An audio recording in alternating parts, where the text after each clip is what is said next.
Hello and welcome to another episode of Panzer. This time we're going back to Panzer North Africa. I've only played one scenario. I've neglected this for quite a while here, so I'm coming back with another one. I found a really good one I hadn't played before, and it's a solo one. It's going to be a solo effort here, and you can see it up on the screen here now. Scenario 75, second Alamein. Operations Supercharged, west of El Alamein, Egypt, 2nd November 1942. So this is going to be a opening battle of Montgomery's push back of Rommel at El Alamein. So I won't read the situation. This is just kind of a general layout of what the situation is for the battle here. But I will kind of scroll it down through here a little bit so you can pause and see if you want. As I said, this is a solo scenario, so I will be playing the British the way it's set up. Player is the British, and the Germans are the enemy AI. Now it utilizes 4 boards, 35, 33, 32, and 30. Configured as you see here with some terrain overlays. We're going to take a look at more detail of it on the Vassal module shortly. Just wanted to show you what this is going to look like. The basic goal for the Commonwealth, the British, is going to be come across the 4 boards in this direction, right to left, and exit some units off of there, as you can see over here. Unit victory points to the British forces for all combat units that exit from the German edge. They will get the VP points for those units that get off, as well as a couple other conditions here for the Germans. If there's fewer than 13 British that exit, they get some points, as you can see, and of course units eliminated will count for points as well. And the required margin is going to be the 225. Now, I'm going to be playing with the morale rules, so we're going to look at the higher numbers on here, 225 and 255 here, and any place that you see these numbers, we'll use the number to the right-hand side. If you're playing without morale, it's the lower of the 2 numbers. So that's a little bit of this. We'll go over the setup here. The German setup, there's going to be hidden units there as well. Basically 2 companies, a Panzer Jaeger company and just a straight Panzer company, will have hidden units across here that we're going to have to discover, figure out what they are, and attack them. There's also mines. There's some visible mines noted here in these hexes. Again, we're going to look at this all on the board in a minute here. I just want you to note this. Now, this is an important thing. Mines are coming into play here, and mines are an interesting thing. I've been experimenting with them a little bit with other games. I haven't really gotten into them that much. It's similar to other games like Squad Leader and so forth, where they're placed and they have certain strength points and they attack that. But they're a little bit different because in this case we are going to have mines that are hidden and mines that are visible. What's described right here are the visible mines, and these are the ones that we as the Commonwealth can try to remove and disable. So these numbers here, that's what these signify. Everything else is going to be hidden, and we can't do anything about them. We can certainly try to cross them, but as you'll see as we get into the game, it's going to be very, very difficult because the capabilities of damaging vehicles and infantry units is quite high. So, could be interesting. Could be interesting to see. So hopefully you're interested in seeing how the positional things like mines work in here, and hopefully I will do a good job to show you. We also have sun blindness, which is going to help us. This is taking advantage of the sun rising in the morning and blinding the Germans, and there's going to be an application of a -1 AP hit. And yeah, apply -1 AP hit modifier to the direct fire shots, the extended line of sight past the hex it touches. The CSW edge on the first 1 to 10 turns 1 to 10. So this is going to help us on any kind of anti-tank shots, because we will have some tanks coming in here, which we'll see here in a couple of moments. So for the Commonwealth, they have several groups. There's a minefield group that's going to be going after the minefield. We'll look at the details of them here in a minute. Cruiser squadron, anti-tank squadron are going to come in next. Hopefully the minefields will be breached, and the cruiser squadron, anti-tank squadron can roll through and go after the Panzer Company and the remains of the Jaeger Company.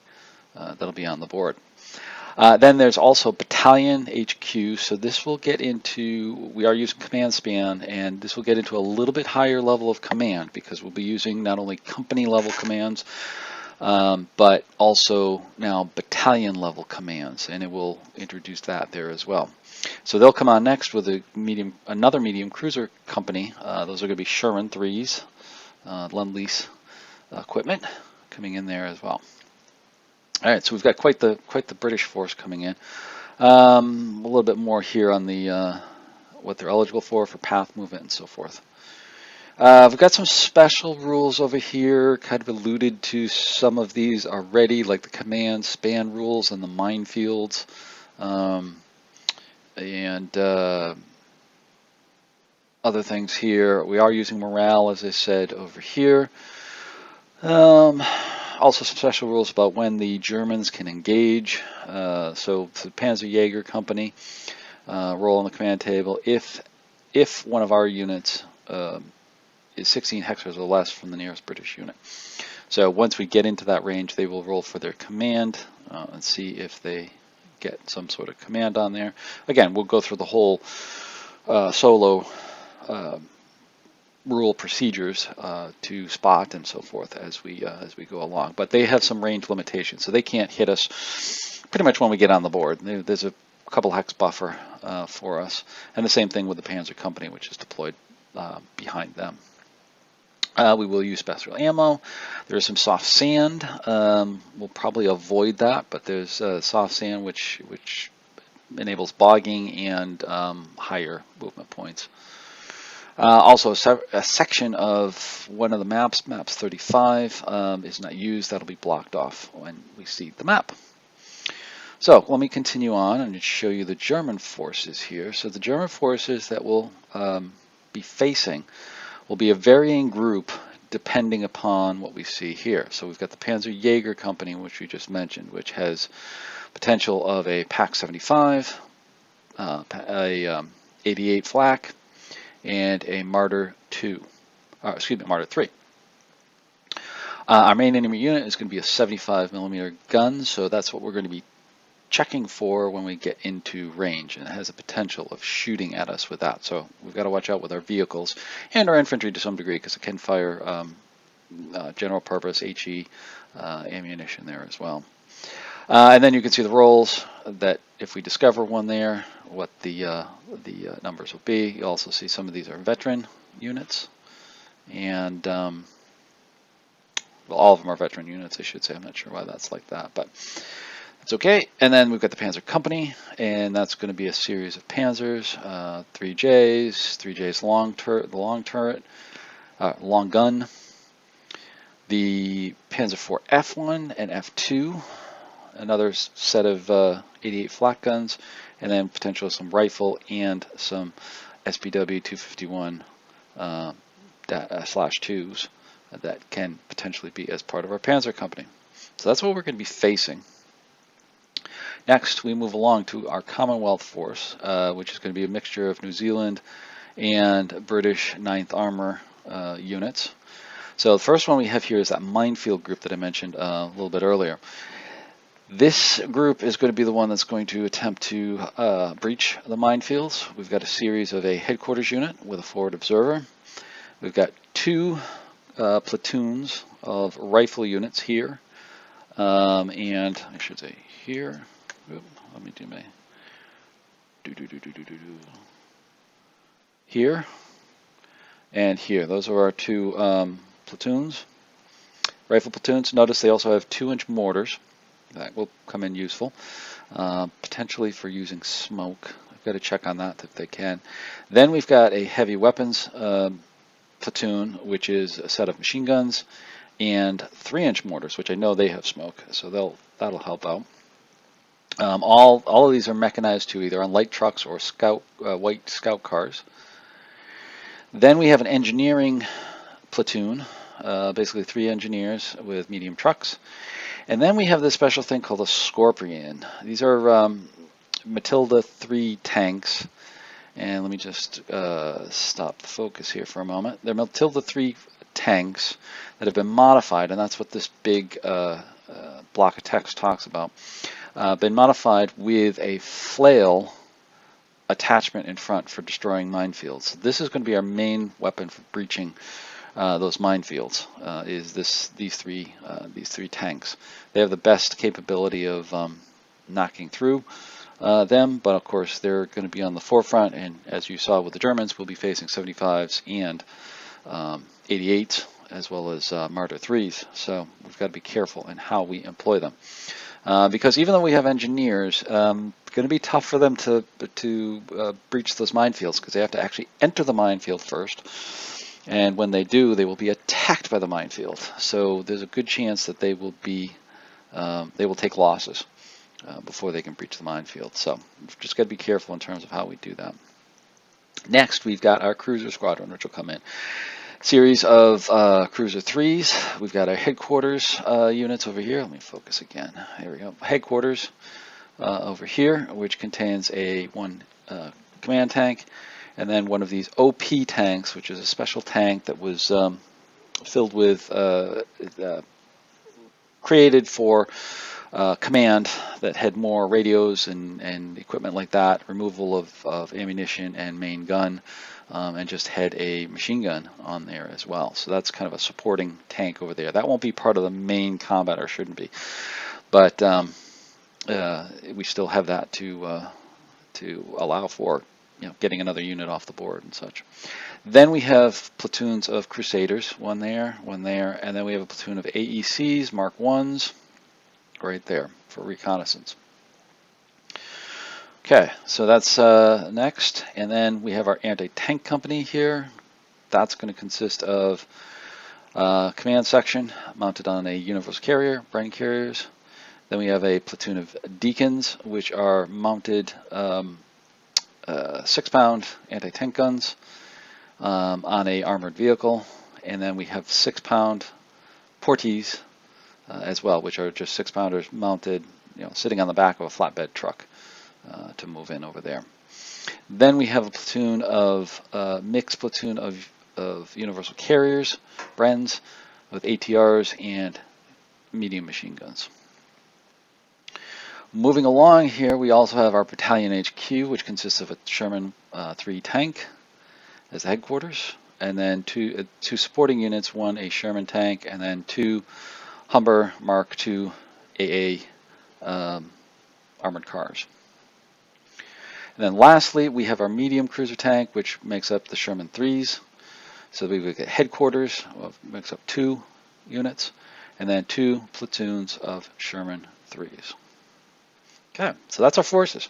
So it's a pretty big battle with the whole thing here. Oh, the one thing I didn't mention is how long this is going to be. Let me just scroll back up here to show you. This is going to be, where is it? Length is 26 to 30 turns. So it's a minimum of 26 turns, and then beginning on turn 26 we start rolling our dice for a variable turn ending. So it could end anywhere from turn 26 onward, and definitely done by turn 30.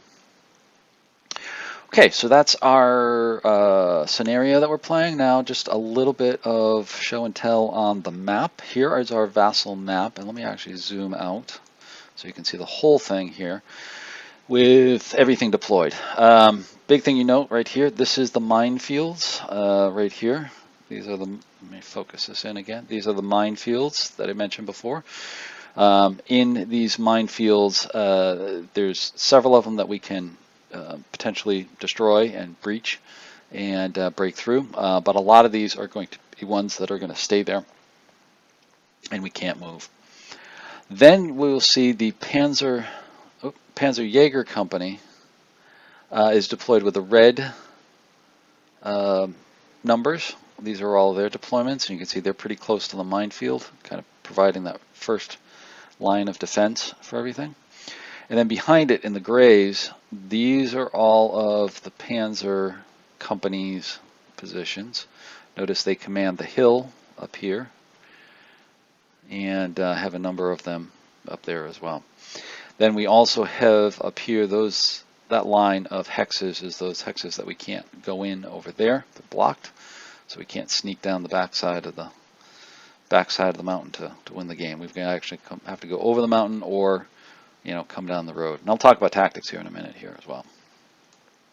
Okay, so let's zoom in here a little bit and show you some of this and talk about tactics. Oh, the other thing, the sun blindness. I've got the sun over here that shows us anything shooting in this direction is going to get that -1 bonus here as well. So we're actually going to be coming on the board over here. So we'll be coming in this way. Oop. I didn't want to do that. I wanted to do this. So we'll be coming on the board this way, and this. There we go, and this way. All right, and this is going to be a little bit tricky because when we come in like that, these guys are going to be able to hit us roughly about this line right here. Right about here. This is going to be where they can start to engage us, or at least get a command to engage us over here. So we've got a little bit of space behind here to deploy ourselves and get ourselves into position so that we can deploy our mortars. I'm thinking using mortars to throw some smoke over in here to better attack or not attack, but to cover. Let me put this back here. Throw up a line of smoke somewhere around here all the way down to here to kind of cover our advance to take out these minefields, because we should be able to breach these. I think some of these over here are breachable in through here. I think these guys are breachable right here, which I think would be good, and then try to control the center of the board and then push on from there, because it's going to be kind of tricky to attack, while you're going after the minefield. So we're going to have to take it very carefully. We do have plenty of time. As I said, 26 turns is a lot of time in a Panzer game here. So we do have time on our side. So hopefully we can establish a breakthrough over here, destroy some of these German units in through here, part of the Panzer Jaeger, and then give ourselves a springboard from this point, from roughly, I don't know, this point here. There we go. To go after them there, or go after them there, or just get us off the board. And hopefully we can get across the board all the way over to the other side by turn 20 or so. If we can fight our way over to around this area around turn 20, and through here, I think we'll be in position to get off the board. But there's a lot of fighting to do, because you can see the hills are definitely in control by the Germans, as well as having other potential flanking units down here that are behind, wadi positions and flayed positions, and stony positions that we're going to have to root out and get through there. Now, unfortunately, we don't have any artillery other than our mortars. We do have our tanks, which that's what we want. This is a tank battle, so we're gonna see how that goes in through there, and kind of go from there. So that's the introduction to scenario 75, second Alamein, Operation Supercharge, west of El Alamein, Egypt, 2nd of November 1942. Hopefully you enjoyed this introduction. Hopefully you stay tuned for the for the next series of videos on this. There'll be some that will be multiple turns, and some will be single turns as we get closer into the attack. But I hope to push one out frequently. I won't give an exact day, but I'm hopeful to do one every. Best I'll do is every other day or so, hopefully, and then up to 3 or 4 days. But at least once a week, I should be able to get one video out here. So I would enjoy your company and questions, comments, and certainly liking. And please subscribe. Tell your friends if you're looking to play Panzer, and go from there. So thanks for watching. We'll see you on the next one.